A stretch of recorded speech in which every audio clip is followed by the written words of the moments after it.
Paul in Athens.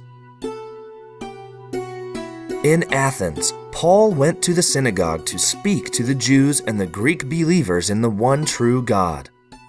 But he was disturbed to see how many idols the pagan people worshipped. So he went to the marketplace each day as well, to talk about Christ with anyone who would listen. Some of the pagan philosophers debated with him. They mocked him, saying, "What is this babbler trying to say?" Others insisted, "He seems to be a preacher of strange gods," because he spoke of Jesus and his resurrection. There was a place in the city called the Areopagus, where many people gathered daily to hear the latest news and to debate ideas. Some of the philosophers brought Paul there, saying, "Can you tell us just what is this new doctrine you're teaching? You bring some strange things to our ears, and we want to know what they mean." So Paul stood up in the Areopagus and began to speak. But since he knew his listeners were educated pagans, unfamiliar with Jewish beliefs about God, he took a different approach from the one he had taken in the synagogue. He started by noting certain beliefs and practices they had, even as pagans, that pointed to the truth about God. By affirming these truths, he found a common ground to stand on with them as he went on to teach about Christ. Paul observed that the Greek people were extremely religious, worshiping many gods.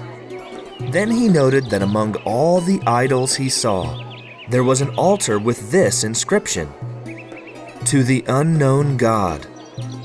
"The one you worship as unknown," he announced confidently, "I want to make known to you."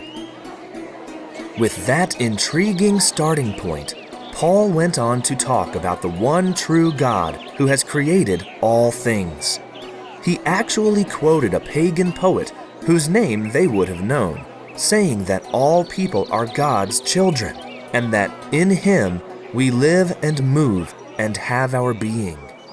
We owe all that we are to Him. Paul explained that people everywhere try to find their way to this God.